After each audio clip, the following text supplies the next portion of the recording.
And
also, I wasn't dense in American community.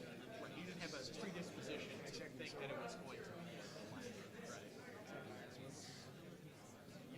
I'm lucky because, of course,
Test, test.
Good evening, ladies and gentlemen.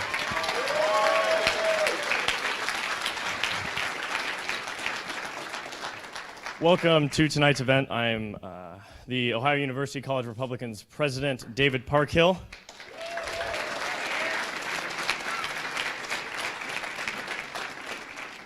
This evening, before we get started, it is tradition to read the standards of conduct. This is read at the beginning of all events that are controversial, such as tonight's. Again, welcome to today's event. Ohio University seeks to provide opportunities for learning and the free exchange of ideas, including events such as this one. In keeping with this goal, an opportunity for question and answer will follow today's formal presentation. In the interest of ensuring an orderly event, audience members are asked to refrain from engaging in conduct that could disrupt the event. Anyone engaging in disruptive behavior will be subject to removal. His mic went off. Yeah.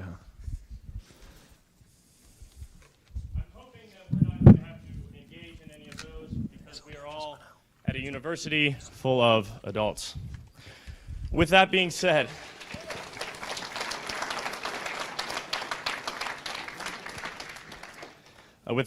anyone who is not from Athens, welcome. Unfortunately, it was a little cold, but we'll talk to the man upstairs, see what we can get fixed.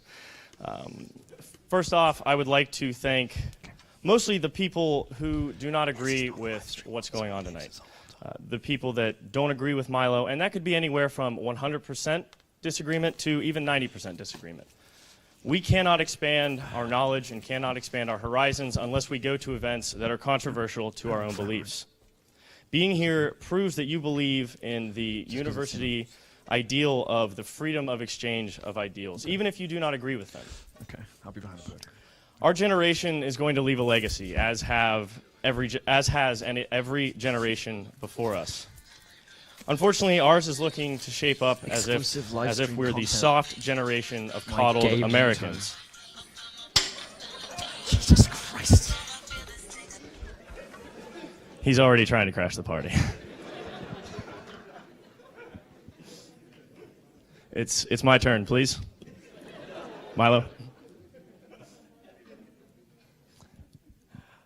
Anyway, so the legacy that it looks like we're starting to leave behind is one of being a soft generation coddled Americans.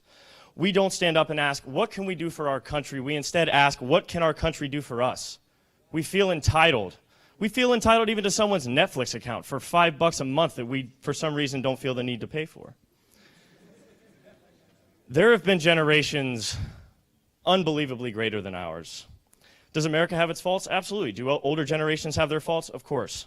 However, there are two that I would like to focus on very quickly in this introduction. First, the greatest generation.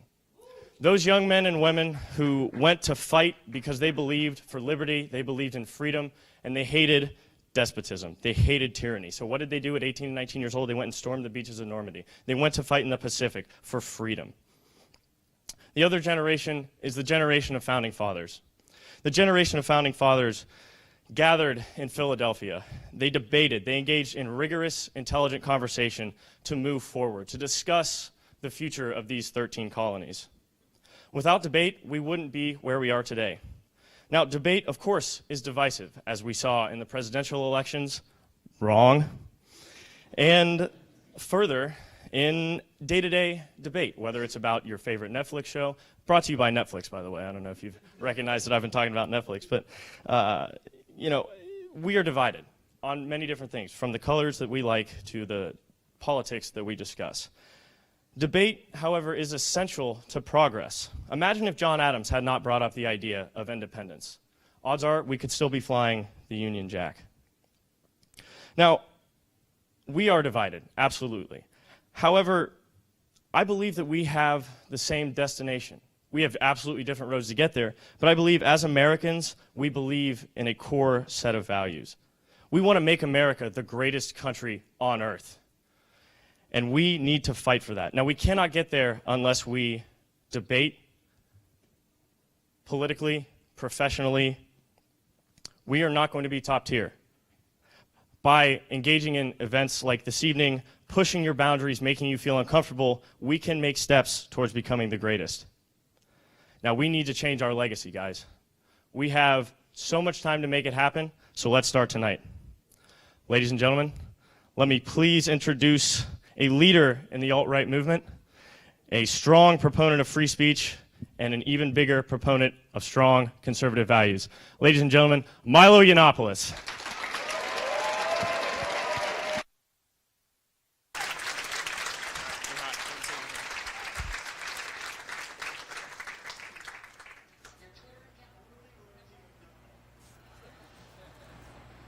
Grateful to you for coming.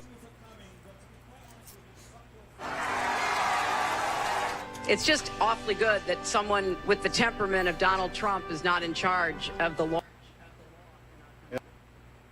Secretary Clinton. You know, I worked out why there's so many black girls here. I think it's because I fucked their brothers.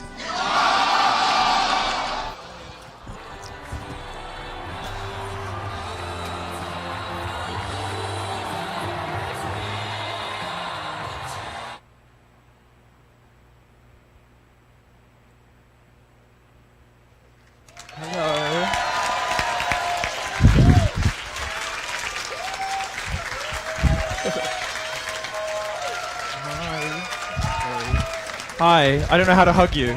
Don't come too close, don't come too close. I'm covered in hammers and saws. Covered in saws from last night. Thank you. Would somebody like this hat? Somebody have this hat. Look, it's probably against health and safety. There you go. Oh, there we are. And I seem to have acquired another man's hoe. Would somebody like to come and throttle my hoe? You can come and throttle my hoe. I'm probably not supposed to give you this. They're going to take it off you, but have my hoe. There you go. They're going to take it off you. Oh, goodness, goodness, goodness. There we go. Oh, there we are. Oh. Well, thank you so much for having me. Welcome, welcome. Right. Let's get started. There we go. Welcome, everybody, to the Dangerous Faggot Tour. Thank you so much for coming this evening. Is there another packed-out crowd? Yes, we are. I am the aforementioned MILO. Thank you for coming, and thank you for partying with me. You've made a good decision on your Friday night, so I'm here to teach you about something very important. But first, I have to teach a couple of other colleges a few lessons first. Yesterday, I spoke at West Virginia University. What's that? West by God, Virginia. Yes, I did. Which is one of the good things about that college is even their name is triggering. Now, I drew attention to two other schools at West Virginia who were trying to dick my student organizers around. And the way they do this now, as you probably know by now, is massive security fees imposed right at the last minute. So a couple of days before the event is supposed to happen, they will hurl security fees at you, you know, if you invite the wrong speakers. And so various colleges have been trying to do this over the course of my tour, so $2,000, $3,000, up to $6,000 and $8,000 a couple of days before the event, as a way of trying to derail it. One of these colleges, Minnesota State, has backed down and lowered the security fee, thank goodness. And all it took was a little light roasting. on stage from me yesterday, and an angry headline at Breitbart.com. Kellogg's have learned what happens when you go to war with Breitbart.com. It never works out well for anyone. Anyway, so the Minnesota has rolled over, so that's good. But the other big college, Iowa State, is holding out. I'm sorry to tell you. Big mistake, Iowa State. It's a big mistake. Now, not only is Iowa State potentially breaking the law by failing to cover the security costs themselves, but they're also bringing the full force of MILO down on them. And anyone who has carried my body weight will tell you that after a while it gets a bit much. But you know, because I'm a nice, forgiving sort of person, I'm giving these colleges a few days to come to their senses and waive the fees. So my entreaty this evening to Iowa State is please waive the fee and respect the rights and respect the wishes of your own student bodies. It's not hard. Iowa, of course, is not the first college to try this tactic, only to realize they're a horrible mistake and to later come to their senses. These colleges were the smart ones. These are the ones. Somebody's triggered by one of these colleges. No. These are some smart colleges who tried to fuck their students over, but eventually came to their senses and said, okay, fine, you don't have to pay us, as is their legal obligation. They realized they were doing more to damage their reputations by irritating conservatives than they were for their own ridiculous progressive causes by keeping me off campus. They're also getting into a game of chicken with me and Breitbart, which, as I said a moment ago, is never a good move. So Iowa State, still to go. We'll see what happens. Irvine, Alabama, and Minnesota have saved their reputations, particularly Minnesota, which has a very free speech-friendly president. Tellingly, the other two colleges had to suffer a bit more of the MILO treatment before they rolled over. But rolled over they did, and rolled over they always do. If you'd like to let this university know what you think of their attempts to stifle free speech and intellectual diversity on campus, here is the email address of the president. That will be going up on...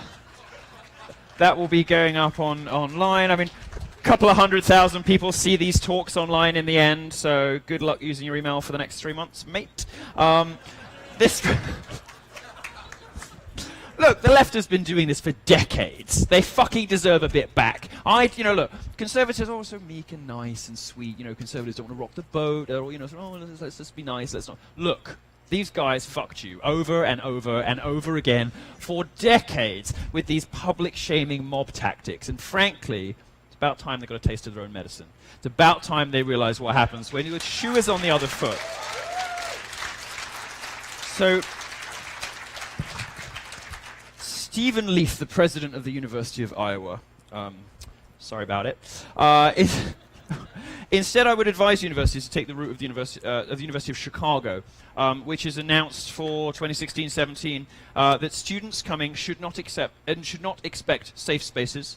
They should not expect trigger warnings. You come to college to learn, and if you enroll at the University of Chicago, you should not expect any of these crazy far-left social justice wacko things to exist in your courses. They should be hugely commended for that. There is a gulf opening up in American higher education between colleges who want to engage, want to sort of indulge, and in some cases fund the social justice warriors to the expense of all of the rest of us, of everybody else, and colleges who make a brave stand for free speech. Let's see which side of the line Iowa State falls on. Your college has done quite well. It was important for me to come here because you need a big dose of free speech at Iowa University. Not quite as much as the two I just mentioned, but a fairly big dose. I'd like to take you on a brief trip down memory lane, and there might be some people in the room who remember this. Can you believe the Greek community at this school had the audacity to do this? This is this disgusting symbol of hate speech. Otherwise,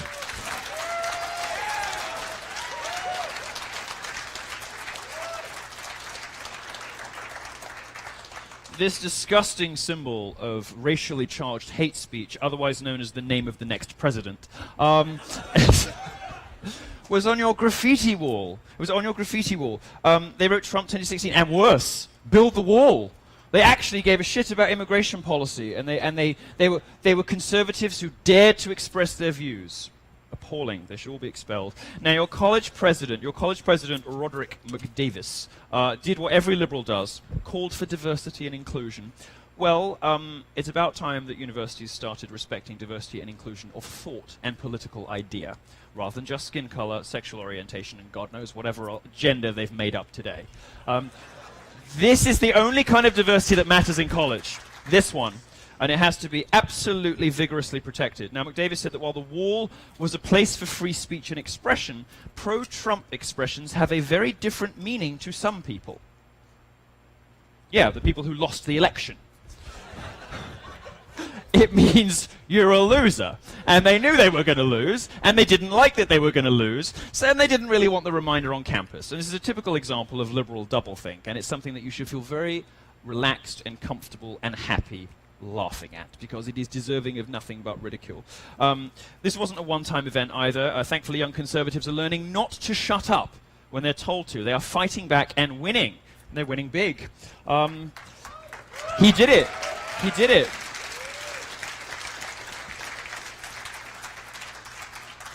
Isn't he wonderful? Look at him.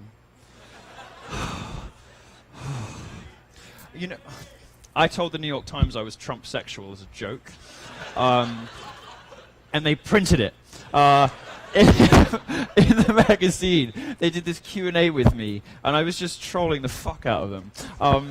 And as Anna Marie Cox, the feminist interviewer, said, do you consider yourself sexually attracted to Donald Trump? I said, oh yes, yes. In fact, I call myself Trump sexual. And she went, really? Anyway, such idiots, such idiots. Oh, journalists are such idiots. Anyway, there's a very simple message to liberals and to your own president everywhere, which is that Donald Trump won. Bitches, get over it. Stop pretending.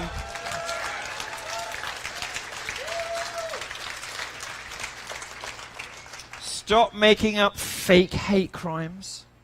Stop whining about feeling unsafe.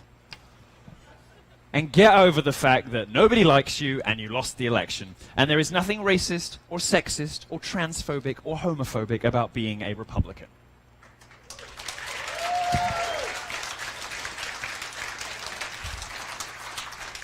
I sort of never want to take it off. I want this for my bus. I think I might just print it and just post it over the bus. I'll share a perspective with you that you don't often hear about, and that is the point of view of your alumni.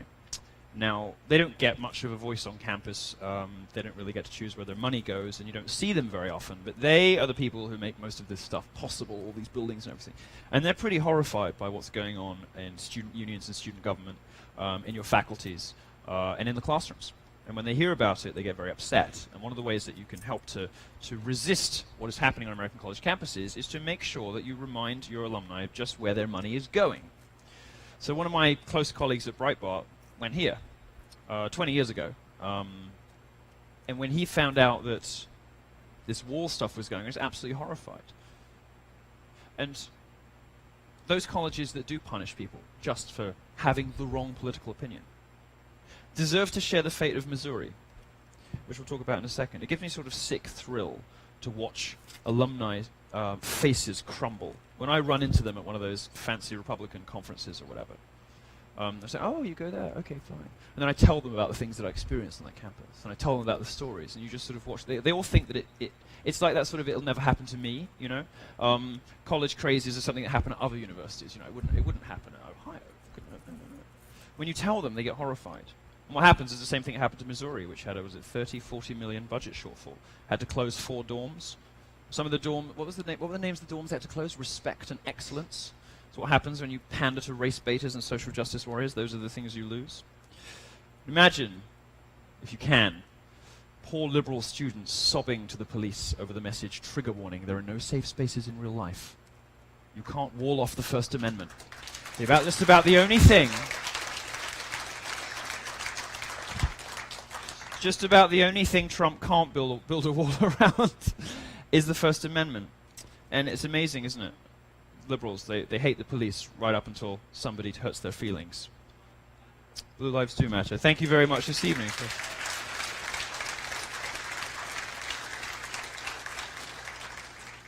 Well, hopefully Ohio will see the light on this diversity of political opinions before it too feels the financial pinch, but no promises because these university types are not very bright. I'm glad that we've mentioned... This is one of the things, you know, liberals expect you to believe all sorts of things that aren't true.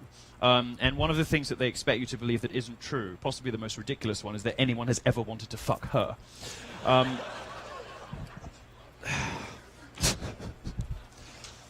Vanity Fair? Are you kidding me? Molting. What's this? Dropping things from my tool belt. I ran out of spanners. That's all I had to add. All right. Glad we mentioned safe spaces, where they will be in use tonight. With the election of Donald Trump, we must press forward with free speech on college campuses. It really does matter. Daddy can fix a lot of things, just like he fixed carrier in Indiana.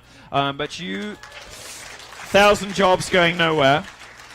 But you students have to fight your own culture war. Tonight we're going to do what feminists are not willing or able to do. We are going to explore and properly define the patriarchy, which some of you are a member of.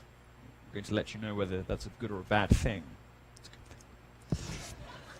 See, feminists don't like to just to define anything really precisely because it doesn't give them any wiggle room to whinge. Feminism is a sort of elaborate blame-pushing device, you know?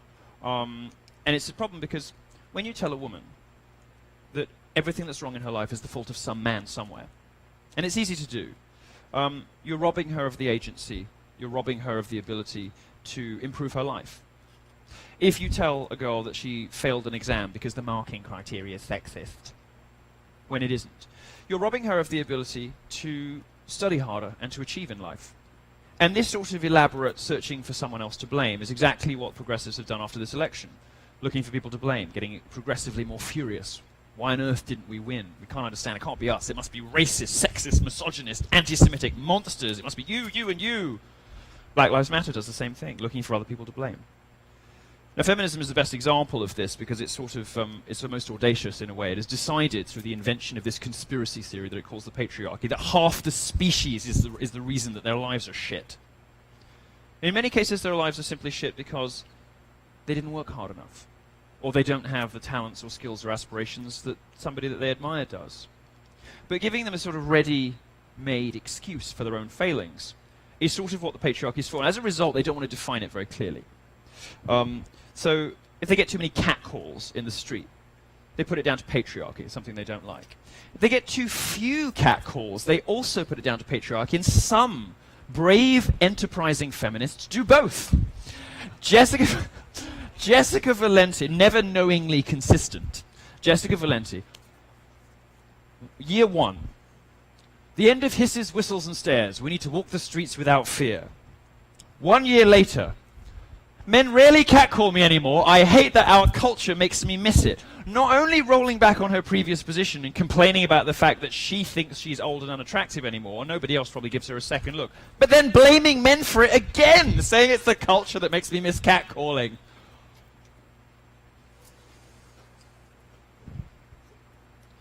Is the air conditioning on too high? That's the patriarchy. Too cold in the office. It's the patriarchy. Yeah, this was a Telegraph journalist in the UK who said that women in the office, in her experience, had to wear a lot more clothes because men like it colder. And of course, it's always a man that sets the temperature. So thus was born the air conditioning is sexist trope in modern feminism. Emojis you don't like. The eggplant emoji. Here's an example of feminism done right from Vocative. The eggplant emoji is the next front line of online harassment. Again, the evils of the patriarchy at work. This gives you some idea, the reason I'm showing you is it gives you some idea of the sort of nebulous entity that we are expected to believe controls the fate of every rich white woman in the Western world. Probably the most privileged group ever to exist in the history of human civilization, by the way. We are expected to believe all manner of ridiculous things. Let's be honest, the garbage that flows out of feminists' mouths doesn't need much help to be funny. These 400-pound, blue-haired, facially pierced gorillas with more piercings than chins,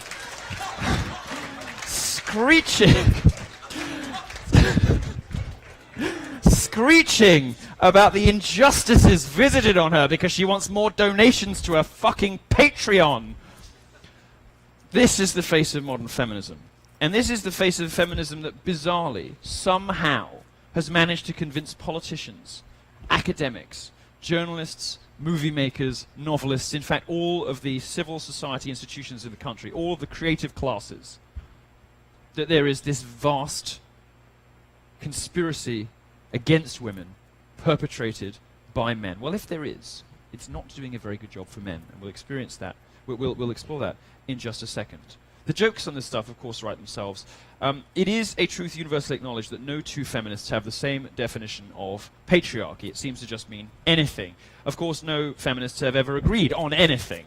There's a reason that a movement that is populated almost entirely by women has never been able to define itself.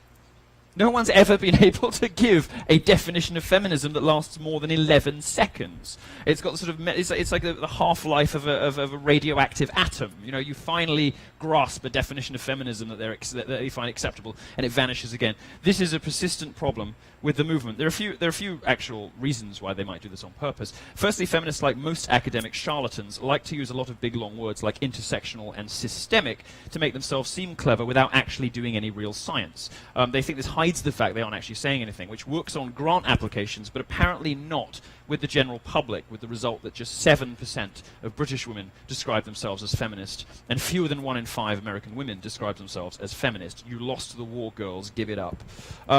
According to the According to the Huffington Post poll from 2013, just 23% of women, and there's a little, that one came in slightly higher, but about the same. 23% of women were willing to call themselves feminists, compared to 82% of women who said that they believed in the equality of the sexes. In other words, 1 in 5 women calls themselves feminist, but only 1 in 5 women doesn't believe in the. I don't know what these. 1 in 5 women believes that men and women aren't equal. Could all the women in the room stand up? Maybe there are 2 or something. I don't know. No. Okay. So how many are we? We've got 5, 10, 15, 20, 25. Got some feminists. Yeah, 30. So I can tell from the ones who haven't washed their hair in a while. So out of the ladies who are standing, and thank you for indulging me, according to all of the surveys, and they all come back the same, no matter where you do it, about perhaps 10 of you, possibly 15, don't believe that men and women are equal. So, sort yourselves out before you start whinging at men. Sit down. Thank you so much. That's what women tell pollsters. Sorry, it was a bit mean of me to do that. The crisis for feminism is this. Although nobody's prepared to call themselves a feminist, almost all women agree that in the equality of the sexes. Well, that means that they know that these aren't the same thing.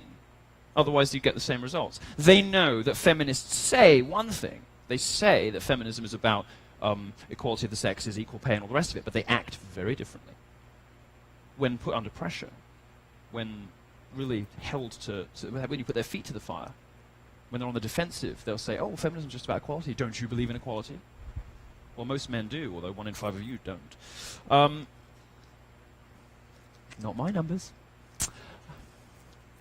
But they act very differently. And feminism has become a sort of mean, vindictive, spiteful, lesbianic, man-hating car crash. Which it has become cancer. It has become cancer. Most women agree with us. Most women refuse to describe themselves like it because they don't hate men. They quite like a boyfriend, or even, dare I say it, a husband one day. They might even, shock horror, cover your ears, feminists in the room, want children one day. They're not all dykes, I'm sorry. And so feminism is having a bit of a bad time, and like a sort of dog that's been kicked so much it's about to die. It's in the corner, looking sorry for itself, lashing out with its final ragged breaths. And this is the situation that feminism finds itself in. But of course, animals that are about to die are often at their most dangerous, because they've got nothing left to lose. And the odious lesbians in gender studies departments, and you have some here, and we'll see them in a minute, the odious people in gender studies departments are some of the most poisonous and toxic people in all of academia, spreading lies about men that simply do not conform to the facts. There is no gender pay gap. It is a myth. It doesn't happen. There is no campus rape culture on American on American college campuses. It isn't true. It isn't true. These things are phantasms. They are imaginings. They are conspiracy theories. And they have the gall to suggest that right-wingers are more prone to conspiracy theories when they believe in things like the wage gap and campus rape culture. Give me a fucking break. Now, of course, the reason why a few women still turn to feminism isn't hard to understand. Now, have a look at your own university's gender studies professors. Now. No, stop it. Don't be mean. Don't be mean. Don't be mean. Can anybody suggest why these women might have grown into bitter, middle-aged man-haters? No, stop it. No, stop it. I'm sure they're perfectly nice people. The other reason feminists can't agree on a definition of the patriarchy is obvious. Feminism, like any female-dominated group, is a perpetual catfight. Feminists are always in competition with one another to be, the queen feminist, because they want the most attention, the most donations, all this kind of stuff. It's an industry. It's an industry, and like any industry, it's a sort of, it's weird. For people who hate capitalism so much, they're quite red in tooth and claw, some of these feminists that are backstabbing and climbing over each other for the title of queen victim. You can see it happen on Twitter. All you got to do is tune into some Guardian journalists to see people who really use grievance as currency. It's great. Since they can't earn any money because they're not good at anything, they instead have to turn to victimhood, grievance, and whinging. That becomes their new currency. That becomes how they negotiate the world, what they use to trade. It's like, as a disabled black lesbian feminist, I really feel. I wish you wouldn't. This is the currency they use because they're useless at everything and can't actually make money in the real world.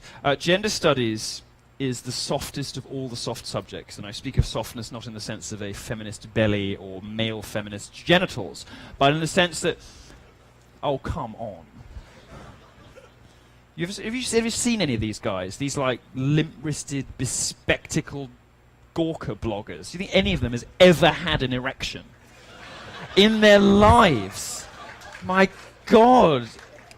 Closest they've come to boning something is, like, jerking off to anime. Like, give me a break. They want everyone to be as miserable as they are. They want to police your sex life so your sex life becomes as boring as theirs. That's where social justice comes from. It's people just wanting to spread the misery around. They don't put much work into the quality of their scholarship in gender studies departments. Because anyone who questions, they don't need to, in fact. They don't need to work hard, because if you question their methods, you are, of course, guilty of, say it with me, being a member of the patriarchy. It is this sort of all-encompassing, we'll get to this in a second, an all-encompassing explanation for everything.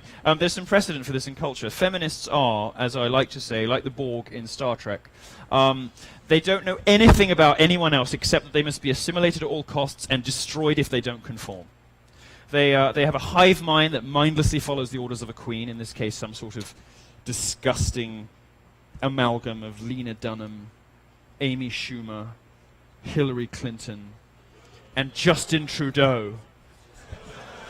No, Anita Sarkeesian, her career never really took off, I'm sorry to say. To break it to you, the horrible news that Anita Sarkeesian is sinking into oblivion, where she fucking belongs, because she is even less talented than the rest of them. Resistance, in this case, is not futile, because we're beating them, we're winning. We are species 8472 for any Star Trek Voyager fans in the audience. I've outed myself. We see a similar attitude among journalists about guns, by the way. Have you ever noticed, any gun that's ever used in any attack ever is either an AR-15 or a Glock? That's all they know. That's all they know. It's like anything that happens anywhere ever.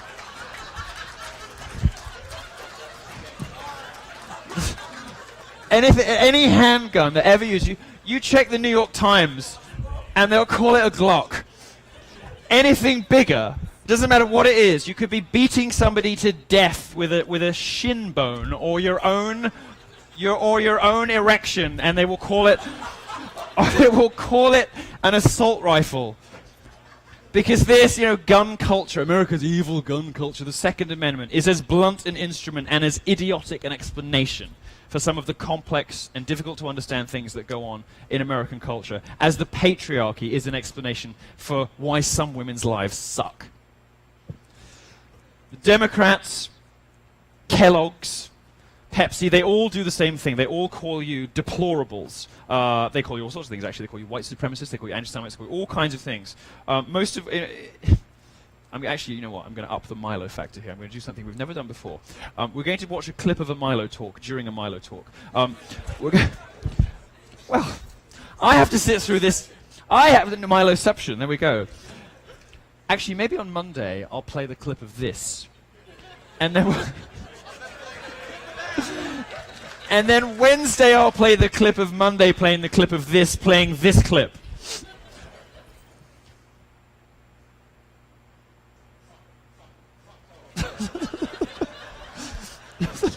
That was a little shorter than I intended. Anyway. It's all about blaming somebody else when things go wrong. That's really just a primer. I'm setting myself up for a joke in about 7 lectures' time. Sorry I had to sit through that. Smarter people than me call these kind of ready-made, purpose-made, kind of all-encompassing excuses. They call them the external locus of control. You'll sometimes hear about this. If any of you were stupid enough to choose a social sciences course instead of a real subject, or any major ending in the word studies. What was that? What? Women and gender studies. Yeah, any of those things. Anything ending in studies, just go home. Such a waste of money. You are going to graduate dumber than when you arrived. You are going to graduate believing more things that aren't true than when you got here. You're going to graduate less well equipped to deal with the real world than when you got here. You're going to graduate less well adjusted with more childish emotional responses to things and less able to rationally interrogate data and come to reasonable conclusions than you were when you arrived at college. If you are doing one of those courses ending in studies, just leave. Go home. Do something more useful with your life. Now, this external locus of control is different for different people, of course, and the right is not completely excused from this. For Alex Jones fans, there's the New World Order. For feminists, of course, the patriarchy, and for everybody has their own one of these. You know, for leftists at the moment, it's the alt-right. You know, there's this vast network of white supremacist, anti-Semite, racist, sexist, homophobic, bigoted people, and yet somehow the head of it is a race-mixing kike faggot. I don't get it, but I don't get it. Something's not quite right there. But whatever. For everybody has their own version of this garbage. But for feminists, it is the patriarchy. It's a conspiracy at all levels of Western civilization designed to turn women's lives, and to control women's lives and to hold them down. They never accuse the Middle East of these things, by the way. You'll never hear feminists talking about Islamic patriarchy. These are countries that really do oppress women. And they're countries that, you know, Obama, and had she won, Hillary Clinton,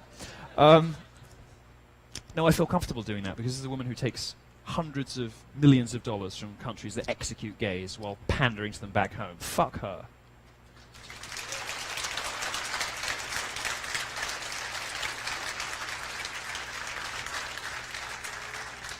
There are cultures out there with systemic problems when it comes to their attitude to women. But America is not one of those countries. And America is not one of those cultures. It's interesting that this is how you know, really, that it's a sort of conspiracy theory and a scapegoat, and it's not based on rational inquiry or rational analysis. Because if it were, feminists would look at what happened in Orlando. Feminists would look at what happens when you import in Germany 2 million Syrian migrants, with the result that, was it 1,200 women were sexually assaulted in Cologne on New Year's Eve, and they would look at, with horror at these cultures. They would support people like Ayaan Hirsi Ali. But they don't, because they're not interested in reason or logic or facts. They're interested in beating down on straight white men. That's how you know this is about identity politics, not rationality. In practical terms, the patriarchy is a crutch feminists use to excuse their own personal failings. It's not their fault they can't get a date, it's the patriarchy. Not their fault they can't get a job, it's the patriarchy. Considering the weight of feminists, it's a good job it's only a metaphorical crutch, because the real kind... Oh, stop it. Stop it! It wasn't that funny. The real kind aren't going to support their weight much longer. Feminists even blame the patriarchy for making maths difficult. They say that science and maths has a patriarchal bias. It's real. And for not liking obese people. For not holding people to account for their own life choices. That is the result, not of their failure to discipline themselves, but yours for not loving them no matter what they look like. And who could love Amy Schumer? Feminists, well, look, let's just say the patriarchy for feminism is everything and nothing at the same time. We don't see radical feminists yet accusing each other of being part of the patriarchy, but that is only a matter of time. They are, like all communists, inevitably going to turn on each other. And in fact, feminists have been catfighting and infighting for decades. And like communists, accusing each other of betraying the glorious revolution, 2017, I predict, is likely to bring charges of internalized patriarchy. That's what I think is going to be the new trend on college campuses. Internalized patriarchy, which is going to be leveled by feminists at each other. And you can already start to see it happen with sort of racial elements to this. You know, white feminists being sort of ostracized from the cool club because they don't have enough oppression points. Somehow they are still the product of white supremacy. I can't wait to see that. Imagine the facial expressions the poor girls are going to make. Now, make no mistake, third wave, do you know her? Do you know her? Big Red. Yeah, you see, you're a very well-educated audience. This is Big Red. Yeah, she's wonderful. You should look her up, or just Google Big Red. You can't miss her. Make no mistake, if third-wave feminism precisely defined the patriarchy, it would destroy their movement. The majority of Americans and Europeans would recognize it's actually everything that makes their countries great. What I suggest to you this evening is that what feminists allude to as the patriarchy is in fact Western civilization. The things that they hate the most are the things that make this country in particular great. The things that make this country one of the greatest countries, if not the greatest country in the history of human civilization. The things...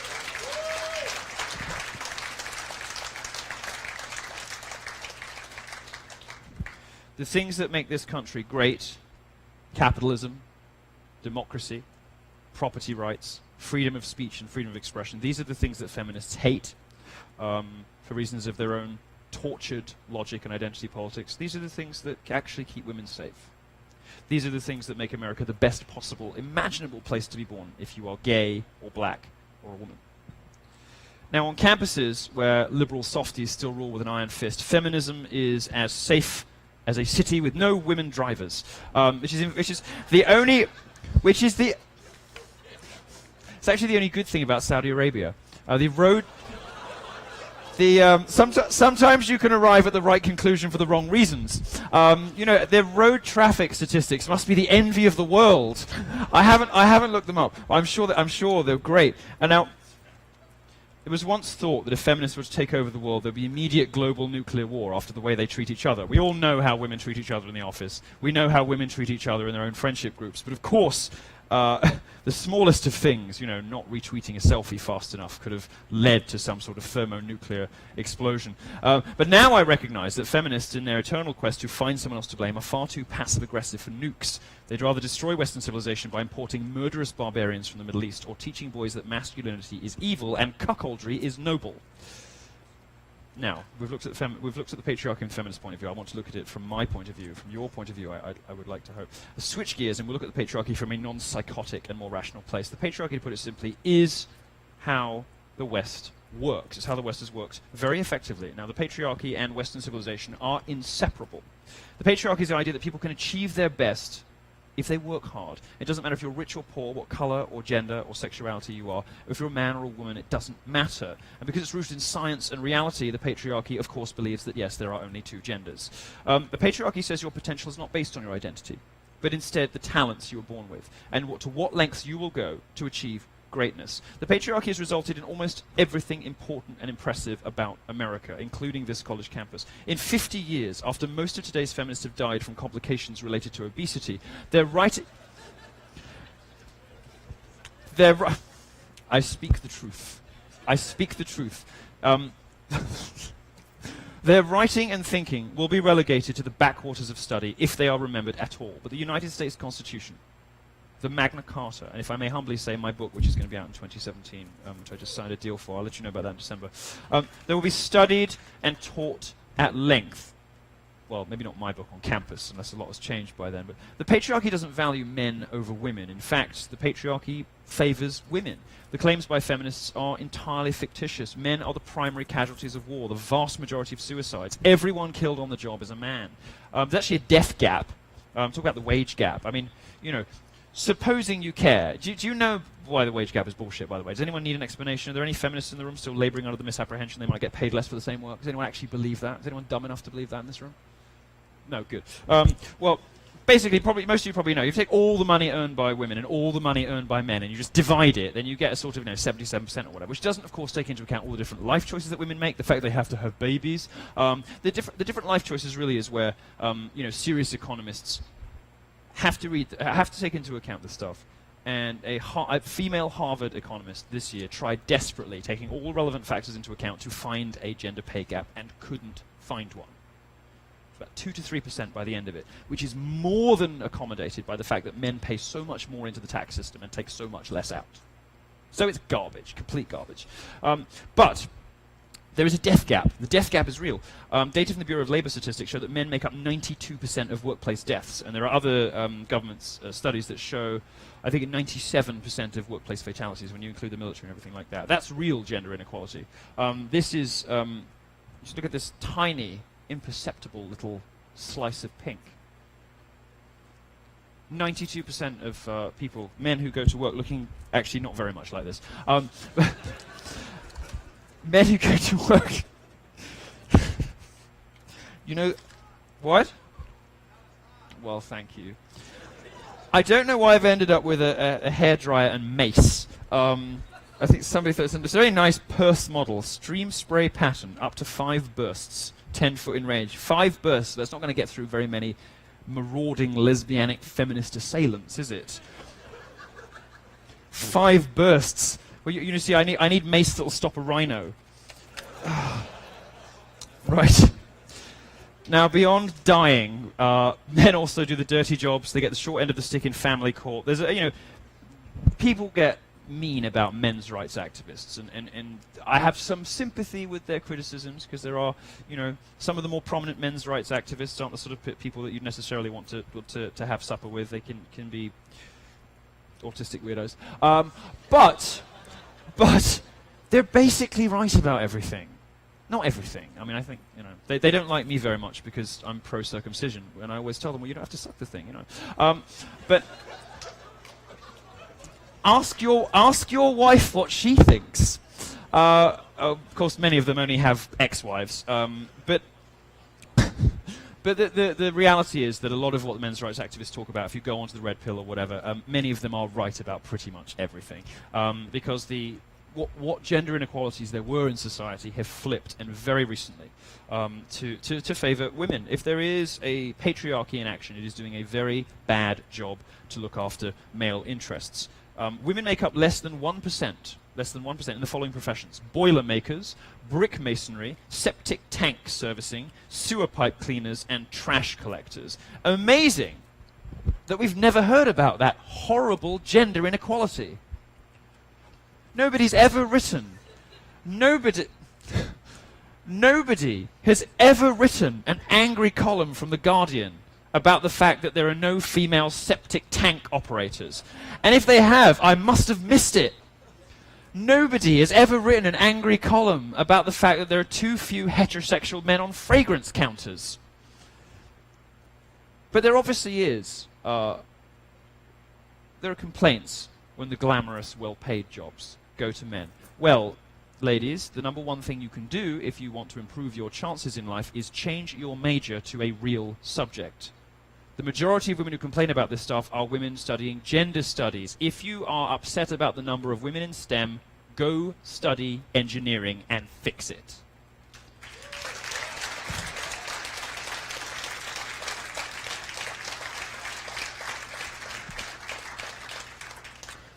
Patriarchy doesn't mind, of course, that the vast majority of nurses and veterinary medics who are paid, vets are paid almost as much as doctors in some cases, and they require just as much, if not more, training. If there's a conspiracy in the patriarchy to keep women down, to exclude them from physics and maths and astrophysics and all that kind of stuff, you have to explain why there isn't one to keep women out of biology and veterinary medicine and nursing. And there doesn't seem to be a very good explanation. No one's ever been able to explain to me why it is that the patriarchy selectively excludes women from just some sciences. Could it be a more reasonable explanation? let us employ Occam's razor. Could it be, in fact, that women simply make different life choices to men? And they stubbornly refuse to do the things that feminists would like them to? Seems more likely to me. Feminism is, in fact, about taking options and agency away from women. It wants to force women into subjects they don't want to study. It wants to suggest to women they should have lifestyles that don't make them happy. Feminism has affected almost every area of public life, of culture, society, and politics over the last 50 years. And many of the things that it achieved, we should be very proud of and very pleased. We should be very proud that women have the same access that men do to the institutions of higher education, to the workplace. We should be very proud that they have the vote, and all of the things. And it, it sounds silly to say it in 2016, but they don't everywhere. And they didn't even here until relatively recently. And we should be hugely proud of ourselves that we have led the way in the world here in the West, the UK, America, these sorts of countries, in female emancipation. We should be proud of that. But we shouldn't necessarily be proud of the last couple of decades of feminism, which has driven the sexes apart and encouraged women to make life choices that don't make them happy.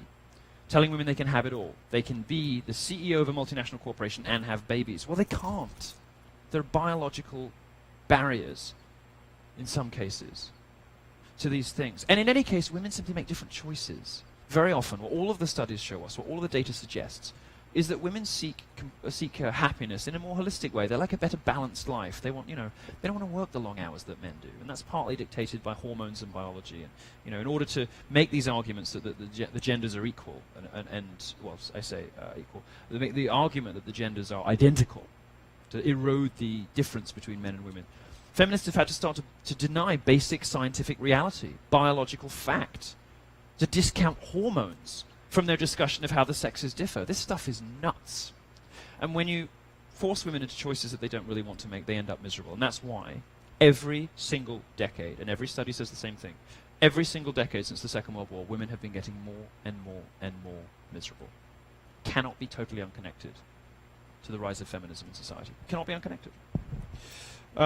Any woman who did not support Hillary Clinton at the last election was branded an internalized misogynist, even crazy lefties like Susan Sarandon. Why does being a woman define what women must do and how they must vote? This is modern feminism in action, reducing women's choices, not enlarging them. Speaking of Hillary, she mentioned some of my articles in one of her low-energy campaign speeches. And one of my favorite recent headlines was How to Make Women Happy, Uninvent the Washing Machine and the Pill. Now, some people were a bit upset with me for this, suggested that this was the product of misogyny, and there's a particular kind of gay misogyny that we get accused of. I like to think that because I don't have skin in the game, I can sort of look dispassionately and rationally and factually at the gender wars. But other people say, oh, because you're gay, you've got you've got the worst kind of misogyny. But I was just well, you don't even want to fuck us. Actually, in fact, there are. I forget the name now. There is a feminist scholar who believes that homosexuality is the ultimate expression of misogyny. You hate women so much that you go and have sex with other men. But I was trying to look, in this article, I was trying to look rationally at why women are becoming so miserable. My conclusions were that entering the workplace in such large numbers, whilst still having all of the pressures of the sort of maternal instinct, wasn't making women happy. My conclusion was that women being told by feminism, being taught to behave in a sexually promiscuous way, like men are supposed to do, and often don't really, was making them miserable too.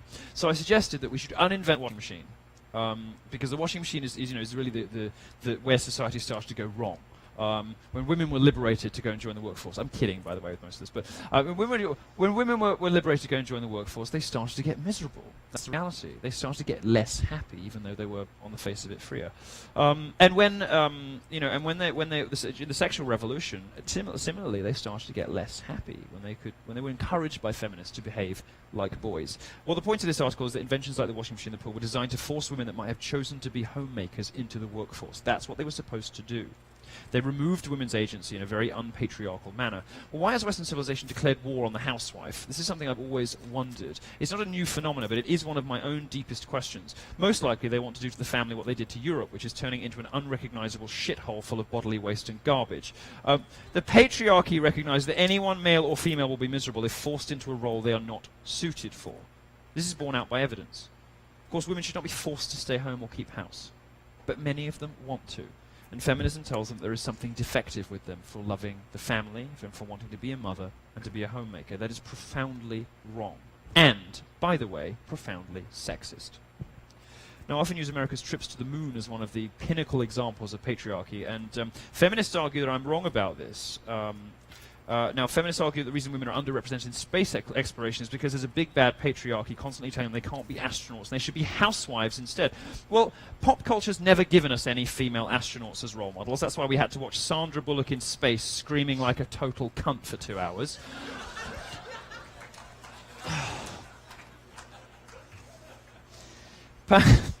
Perhaps the patriarchy will one day get us to Mars too. When it does, it will be because the patriarchy, the system I described, out of aspiration, values, of self-reliance, instead of victimhood and identity politics and grievance mongering, will be the thing that got us there, not whining like a cunt. I mean, imagine if the survivor in The Martian was a male feminist. He'd probably write a Tumblr post about how he's making Mars a better place by ridding it of its last straight white male. He'd wish both his wife and her new boyfriend a good future on Earth and promptly kill himself. Now, in a recent interview, I brought up the moon landing, and shortly afterwards I received an email that told me that it wasn't the patriarchy, it was also Margaret Hamilton. Margaret Hamilton, a great female, a brilliant woman, one of the great early computer programmers, probably far more interesting, far more influential, far more talented than Ada Lovelace, who we hear about endlessly but actually did fuck all. This woman is genuinely brilliant. She played a key role in the Apollo program, including the programming that helped the astronauts reach the moon safely. But she was part of the patriarchy. This is a concept that makes leftists faint dead away, but lots of women are part of the patriarchy. The majority of women believe in equality between the sexes but don't identify as feminists, as we discovered a moment ago. Margaret Hamilton was part of the patriarchy. Why? Because she was the best in her field. Because she contributed to the highest caliber of work available. Her gender and identity were never part of the equation, only her skill. Do you think Margaret Hamilton ever put tape over her nipples and participated in a slut walk? Do you think she ever made art with period blood? Of course not. She's the type that would punch you in the mouth if you called her a female programmer instead of just a programmer. This is what a great feminist icon looks like.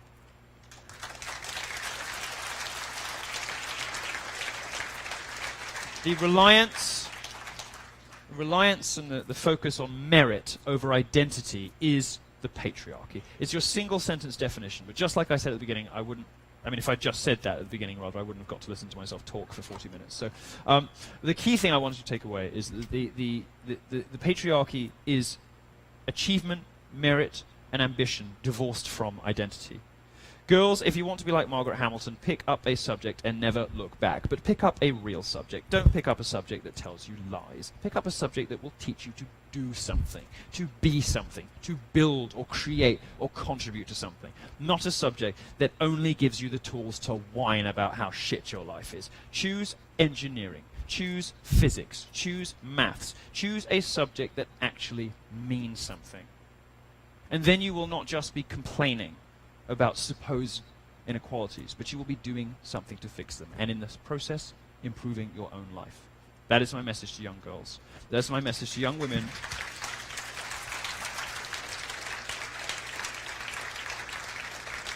My message to young women who would like one day to become like Margaret. Shouldn't surprise anyone that feminism simply doesn't work. I used to think if feminists ruled the world, we'd all be living in mud huts, but having seen how ineffective they were in the last election, I have doubts about them even being able to put the roof on a mud hut. Compare that, of course, with the patriarchy as exemplified by Donald Trump, who builds wonderful things. Trump's appointed women to some of the highest positions in his organization. In fact, the highest positions. Now that he is president, women will be in charge of most of the top of all of his organizations. He's somebody who has demonstrated by doing instead of saying where his values lie. But the patriarchy isn't just about hiring.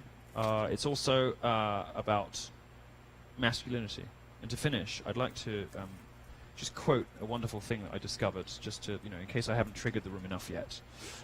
Trump's new Secretary of Defense, General Mad Dog Mattis. Do you know this guy? Yeah.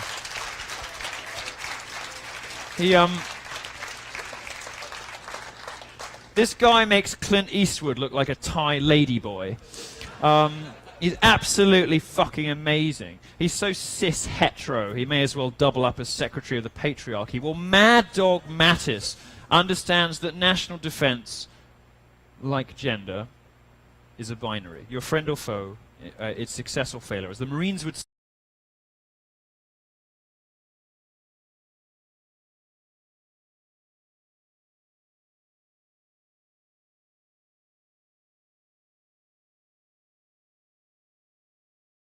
the progressives, the social justice warriors, and America is consigned to decline if that happens. Trump's election, I think, was a moment when America said, actually, we're better than this, and we can avoid this fate. I'd like to think so anyway. Close out the evening's presentation in case there are any liberals not yet completely triggered. I would like to share a quote from General Mattis, from the Mad Dog himself, perhaps the most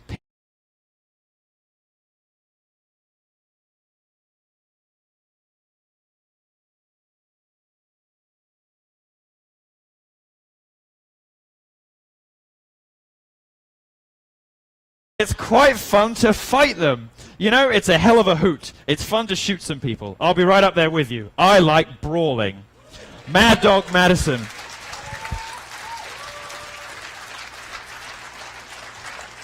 This is this is patriarchy in its highest and most perfect.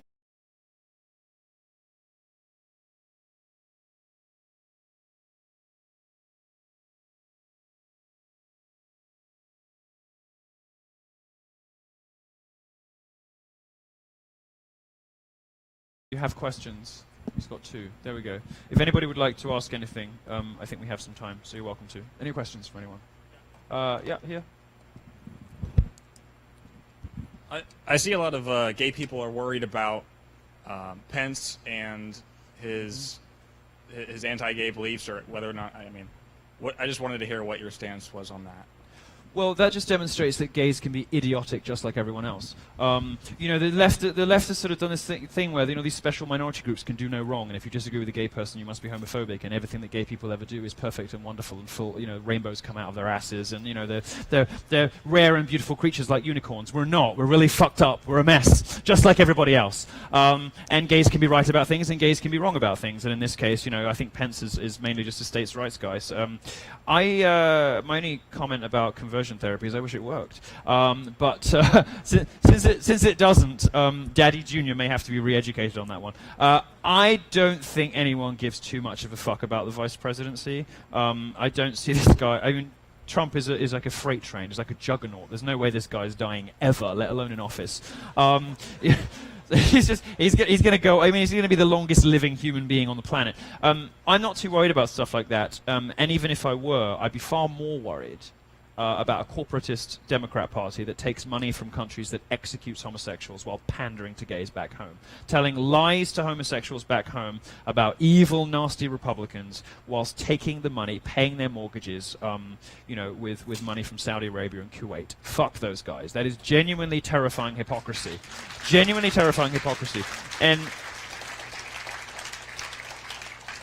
And after Orlando, I went down to Orlando after that happened, and to see left-wing celebrities, to see left-wing politicians, see left-wing journalists make excuses for this hateful and homophobic ideology, and then to turn around and blame it on gun culture, the subtext of which was, yeah, okay, some crazy maniac Muslim might have done it, but it's really the Republicans' fault, which was the message they were giving you.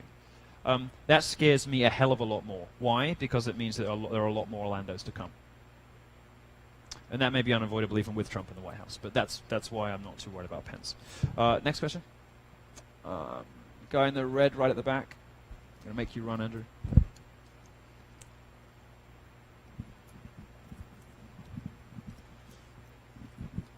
Hey Milo, Hi. you heard about what happened in OSU, right, with the Somalian guy? Why does this happen like 2 weeks after I'm at every campus? Like, you know, it happened at UCLA. 2 weeks afterwards, some maniac comes on campus. Yes, I did. I hear that somebody misgendered Muhammad in class, so he went he went a bit ape shit. The rebel media went down No, there. I'm not kidding. You know, like a couple of weeks. No, was it in August of this year? In August of this year, this guy gave an interview to a student publication saying, "I hate how people just like, you know, assume things about me because I'm Muslim. Like, just because I'm Muslim, people have all these negative stereotypes of me." 3 months later, he drove his car into 9 people. Having just, by the way, come out of a class about microaggressions. You do the math. What was your question? Sorry. Well, the rebel media went down there and they started asking students if they would call it terrorism, Yeah. even when they were informed that ISIS took credit for it. Yeah. They still said it, you know, it needed more evidence. It wasn't terrorism. It was just a reaction. What's your opinion on that? These people are idiots. Deeply and desperately stupid. And they're putting gay people at risk, and they're putting women at risk, and they're putting all other kinds of minorities at risk, and they're putting America at risk. When you refuse to accept the obvious truth in front of you, which is that there is a serious problem with that religion, a very serious problem with that religion, and that it might be a good idea not to have any more of it in the country for a while things like Orlando are happening, and while things like that. I mean, you know, if Trump had been president, the guy would never have been in the country. He's only been here since 2014. I mean, it was an entirely avoidable attack. Now, thank God nobody died except the cunt himself, and I'm glad he's dead. But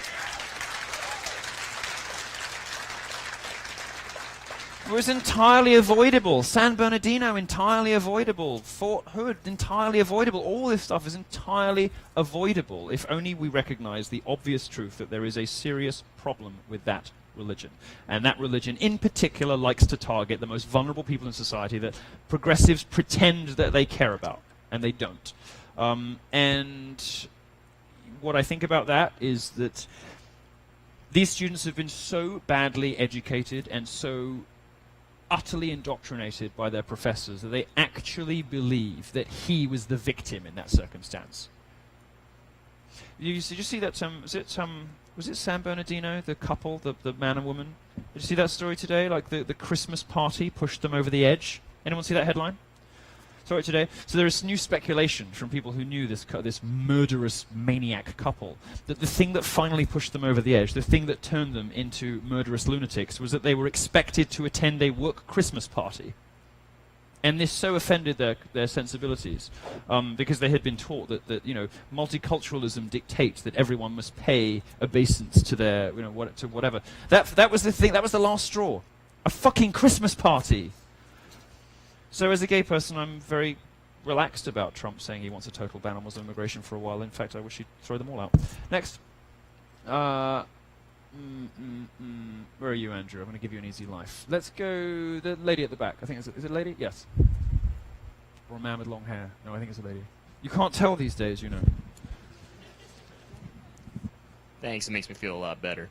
Oh, God, it's the bloke, isn't it? Fuck. Sorry, mate. What's even worse is I'm actually a soldier in the Army National Guard. So. God, are you kidding? Oh no! I was pointing at somebody else. So it's not you. No, I could tell you. I could tell you. My God, no, it was somebody. No, it was somebody else close to you. No, you're all right. I can tell from the hair that you're a man. It's you okay. never know these days. We've got through it. I'm going to stop digging. Let's go. Before I joined the military, I was actually in a 4-year relationship with someone who was a terrible social justice warrior, someone who was pretty terrible. And she decided that when I left, I wasn't going to be able to be controlled anymore, and broke up with me when I left. So when I first got back, I just want to say thank you to you, because when I first got back, really I was trying to kind of find my way in the world, and one of the first videos I ever saw on YouTube was of you and Joe Rogan, and your interview. I definitely have to say that's a great thing. Oh, but my question is this. With the appointment of Matthias by our God Emperor, do you think that the military is going to go away from the sexual harassment policies that have gone kind of crazy and caused problems and all these liberal policies, and go back to being what the military is good for, which is killing the enemy and breaking their shit? Yeah. Well, I think we're some way away from my military kind of wet dream of nuking Mecca. But but fuck it, just say it. But It would be nice if the sort of endless layers of middle management, the sort of engorgement of the professional general class, was arrested under Trump. I know that there are people around the Trump campaign who are close. My friend Eric Prince, the founder of Blackwater, has they all have very sensible views on this stuff, which is that the amount of bureaucracy in the armed forces in America is very surprising and very remarkable, unless you've actually looked into it and you know something. So in procurement, which is like buying stuff, the Ministry of Defence in England, and we're tiny compared to you, the Ministry of Defence in England employs 70,000 people in the procurement department. This is the department that decides where to buy paper clips. So it gives you some sense of how overstaffed, in some respects, the military can be at the top, and how they spend money incorrectly. I hope, and I've heard so many horror stories about this. We haven't got time to get into it really today, but the sort of women in the military, the lowering of standards, the concomitant disasters that happen, and all of the sort of, the trans stuff, the equality and diversion, inclusion. Look, the military is by definition not inclusive. You can't be in the military and fat. You can't be in the military and blind. You can't be in the military and be crap at any of the things that are required for you to kill people.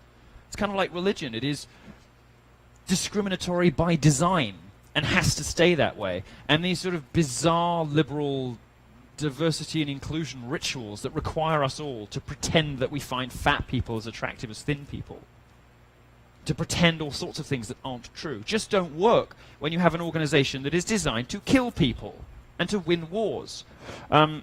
I think Trump has very smart people around him, and I hope that the effect of those people will be to lessen that lunacy. Yeah, I certainly hope so. Anybody else? I'm going to go for as long as I'm allowed. 2 more? Okay, let's go over to this side. I was genuinely pointing at somebody else. I didn't think you were... yeah, the guy in the white hat. No? Oh, yeah, you, yeah. What's up, man? So, I mean, you mostly just kind of argued against, like, some made-up liberal straw men, which is cool or whatever. Everyone should listen to our podcast, Boof Boys. Google it. It's better than this. It's funnier too. Yeah, but no, I got a question, man. I got a question, dude. You called yourself. Don't shut me down. Called yourself all right or whatever. I just want to know what your take is on like racial IQ differences and stuff. So who's the real leader of the all right? Is it you or like kind of the Richard Spencer faction? Like a lot of people like you kind of skirt around the race thing, but I'm curious. Well, I don't talk about it very much because I'm not really interested in it. And I've never described myself as alt-right in any interview. So grateful for the kind introduction, but no. I've never described myself as that. In fact, I've gone to many pains to avoid it because I think I'm a fellow traveler on some issues like political correctness. But I find some of that sort of discussion quite distasteful.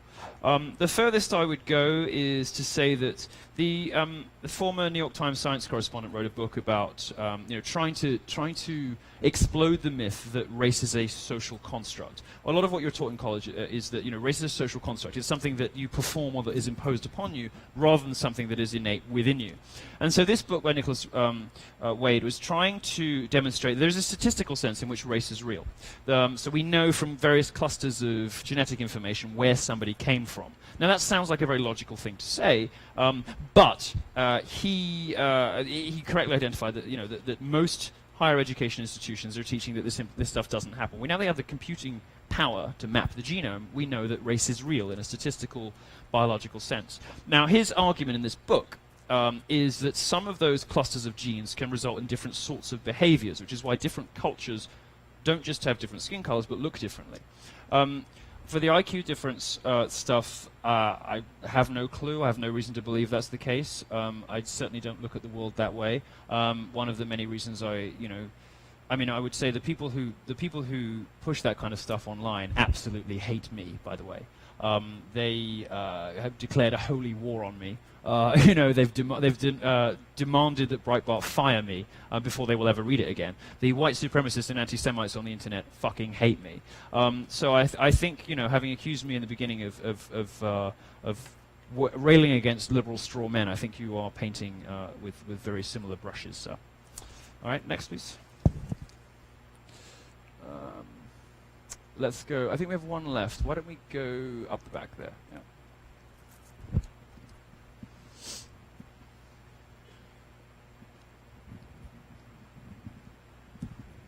First off, I want to thank you for coming down. And, Thank you. You know, there's no fire alarms and no one's trying to break in here with ski masks. I'm very disappointed. We Very must seem so boring. low energy cameras. Last night they were great. They had ski masks on last night. I think they were trying to look black for me. And no one has a sign they for had, you tonight. I'm so sorry. No, they came in ski masks. Like, it was quite exciting. They were like black combat gear and like these terrible signs. It was very good. It was very good. It was a very low energy campus, I'm sorry to say.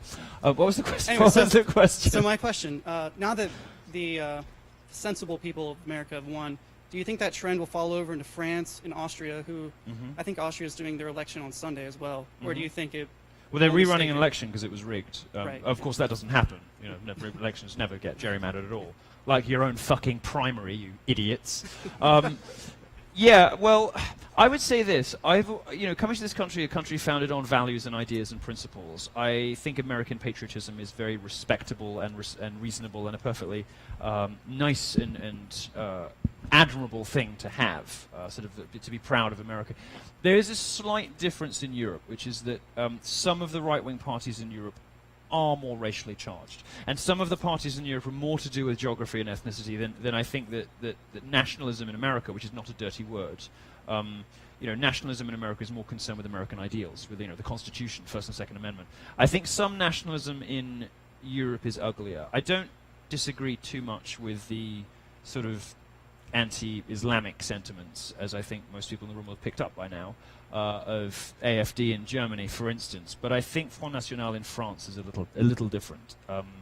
So I calling them the sensible people is going a little bit far for me.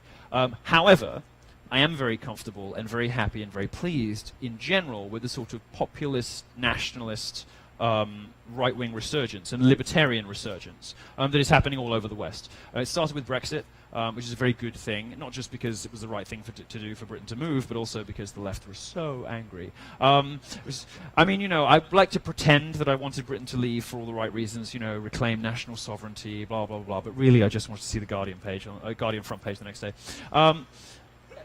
Much the same as Trump victory here. I just wanted to read the New York Times the day after, and they didn't disappoint, did they? I think that in Britain with Brexit and the US with Trump, these are perfectly admirable, reasonable, and fantastic victories. I'm relatively cool with AfD. I'm a lot more skeptical about Front National. But in general, this populist, nationalist, libertarian, conservative right-wing movement is entirely a good thing. Getting us back to common sense, smashing political correctness forever, destroying the stranglehold that people who want to control what you say, do, and think have over popular culture is the single biggest fight that libertarians and conservatives can stage. It is the most important thing to do in culture and will remain the most important thing to do in culture for the next 30 years. And Donald Trump's election is a very significant moment in that battle. It is only the first step, but it is a huge first leap, and you should be hugely proud and very happy that you've done it. So well done for electing him, and thank you very much for having me. Cheers.